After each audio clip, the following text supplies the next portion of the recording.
Thank you for joining us for the 2-minute drills, previews, and predictions. Freddie, this week starts Angelus League play. Angelus. And the reason why we're not focusing in on any one game here, instead we're going to give you 2 for 1. Right. Is because Cathedral is undefeated in 5-0. This is a 4-minute drill. Let's call it a 4-minute drill. Yeah, so okay, fine. understand. Right, yeah, okay, all right, fine. Don't clock us though. Yeah. Cathedral's undefeated at 5-0. St. Francis is undefeated at 5-0. No, they're not playing this week. That's next but week. They both have big games this week, and we'll start talking about Cathedral first. Cathedral is playing St. Paul, Freddie, which is local to us. That game's going down in Santa Fe Springs. And a lot of Cathedral people, Freddie, I'm sure you've seen it as well on Twitter, have always kind of been giving us a little heat. Why don't you talk more about Cathedral? Why don't you give them their respect? We don't cover them. Yeah. However, I'm starting to think maybe we should. They have a lot of players in the Pasadena area, from what I understand. Right. Namely, their best receiver, their best offensive weapon outside of the QB Tovar is Jameer Calvin. He was at Muir. And he's spent now the last 2 years at Cathedral. He's one of the top wide receiver recruits in the country. He's part of the reason why Cathedral is where they are. They're one of the more dangerous teams in the Southland. And here they are, Freddie, taking on St. Paul in the league opener for St. Paul. I really like this league because you have those two. You've got St. Francis and you've got LaSalle, and we'll talk about them in a bit. They're on the other side. For St. Paul, this is a really big game because they've taken some big steps the last couple of years to get back to just respectability. When you think of St. Paul, how great they were in the 80s, 90s, even before then, it's been a big drop-off. They had that forfeit a couple of weeks ago, embarrassing to Bishop of Monterey to forfeit a game because of the fight the week before. They had to forfeit the game that they actually got in the fight in, Freddie, which was Riverside and Notre Dame. Right. They came back last week. I want to get the score 47-37 over Warren. Warren's a team that's 0-4-1 on the season. So this is a big test for St. Paul. I'm not sure if they're ready to handle it because, like you said, Salle-St is probably the class of this league. Cathedral, I'm sorry. They played a pretty good schedule too up to date. So they're tested. I mean, Cathedral's on a path going forward. Well, St. Paul is still down there. They've got a ways to go. Right, yeah. I mean, the thing for St. Paul, though, the one thing that you could say about them, Freddie, is I look at their non-league performance here. Other than that week 0 loss to Del Oro, which is a team from Loomis, California, which is a very, very good team. They're 6-0. St. Paul hasn't lost on the field. Yeah, the Yamaha game is considered a loss. The Riverside Notre Dame game is a loss. They were winning that game. Yeah, but they beat Montebello only 7-6. Yeah, I was going to get to that. That one, that kind of concerns me. If you're going to win the Angelus League, you got to beat Montebello. You got to do better than 7-6. Right. So they were actually not on the field, for quite a while until last week's win over Warren, which should have them, decently prepped, but. The thing is, Freddie, Cathedral has the firepower. I mean, we think St. Francis is pretty fantastic, and they are. Cathedral's still the big favorite in this league. They're one of the top teams in SoCal, no matter what certain people's rankings say. Like without a doubt, though. The way I look at this right now, Aram, is like for this league, it's like this is the big four right now. You've got St. Paul hosting Cathedral, and on the other side you got St. Francis and LaSalle, and I think. St. Francis is going to play Cathedral. I think they play Salle-St next week. That Cathedral game is down the line, right? No, St. Francis. Yeah, it is. It's 3 weeks. Yeah, but these are the 4 best. Second to last game of the season. Salle-St obviously is in that mix too.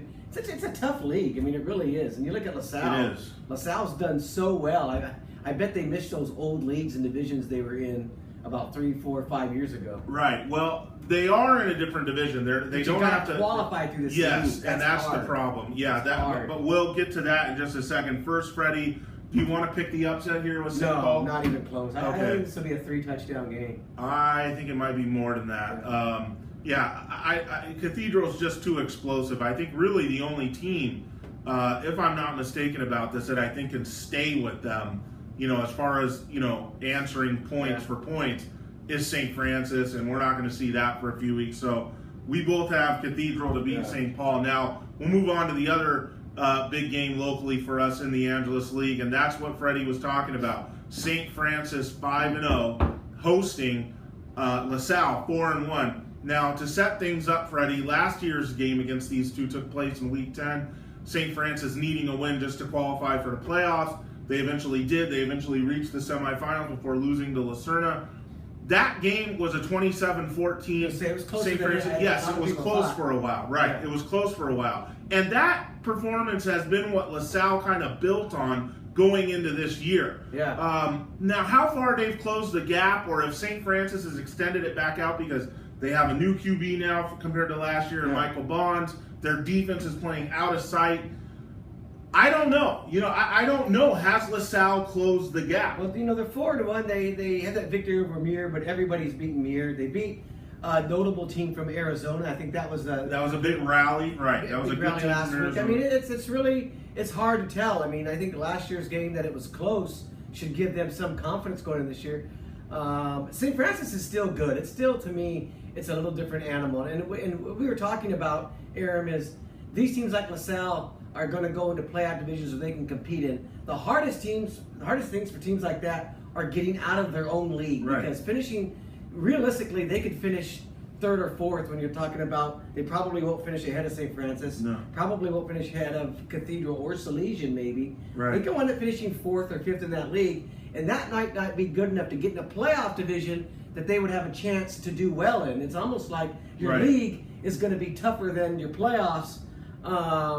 This is the downside to what CIS created. I like the playoff divisions. I like what they've done, but this is definitely the downside. Teams like LaSalle, as we move into the future, they have to look at leagues that are going to give them more of a chance to get in these divisions they want to compete for, because this is tough. Well, like you're saying, LaSalle is Division 9, St. Francis is Division 3. Right. When you talk about a Cathedral is one of those teams, Freddie, that we could see in D1 in the next year or so if they have some success where they are now, which I believe is also D3 if I'm not mistaken. So this kind of upward movement, I mean, this is a tall ask for LaSalle, but the good news is the Lancers have a stud running back in Amon Milliner. Everyone knows this guy's coming, and they haven't been able to stop him. My question to you and everybody else, though, is there anything besides Milliner that they can do? Because we saw this dynamic in play last week when Arroyo played South El Monte. South El Monte had the number 2 rusher in the state. Arroyo focused on shutting him down. They didn't completely shut him down, but there was no other secondary weapon. And if you don't have that secondary weapon or second or third option to beat St. Francis, you're not going to beat them. And I don't know if LaSalle's built that way, right? I think they're going to try to do what they do best and see if that works. And it might. It might. I mean, you get in a game like this against a team like St. Francis with Bonds at quarterback, who have the ability to put up a lot of points. You've got to kind of ground it out. You've got to kind of try to milk clock and extend this game any way you can. So I think they're going to lean on what they do best. I just don't think they're going to have enough against St. Francis. I like St. Francis by at least 10 points. Yeah, I'm picking St. Francis as well. Again, these are the 2 best teams in the Pasadena area. All right, wouldn't you say right now? Well, Arcadia is currently number 2. These are the 2 best teams to me. Yeah, I would probably think LaSalle would beat Arcadia if they. LaSalle handled Muir. Way easier than Arcadia. Yeah, that's a good point. But Arcadia is undefeated and they're winning games, and after this week, maybe LaSalle will have 2 losses. LaSalle would argue that St. Francis isn't La Cañada. We are the best team in the Pasadena area. This is good. LaSalle has the ability, though, Aram. That program, where they're located, it's such a beautiful campus. I remember covering there. Yeah. They have the ability, I think, still to get better and better and better. They are, under Russell Gordon. Yeah, he's a great coach. I remember he came in when we had a show a couple of years ago. He made you want to run around the parking lot, hit someone. I do think they have the ability to become a Salesian Cathedral, St. Francis, one of these teams. It's such, like I said, it's such a great school. They've got a great student body. It's in the heart of a great area, Pasadena. They're just on their way up. So maybe this is a league. Maybe not this year, but maybe the next year, the year after, they're one of those teams fighting for a league title. I just don't think they're there yet. Yeah, I don't either. So we both have the 2 undefeated teams in the Angelus staying undefeated. Cathedral to beat St. Paul and St. Francis to beat LaSalle. Get out to one of these 2 games, folks. They're both local, depending on where you are. Whichever one's closer to you, I would suggest getting out there. I will be at St. Francis hosting LaSalle. Very excited for this one. Like Freddie said, a lot on the line, not just in league, but also the Pasadena area. And we will see you out there. Enjoy the games.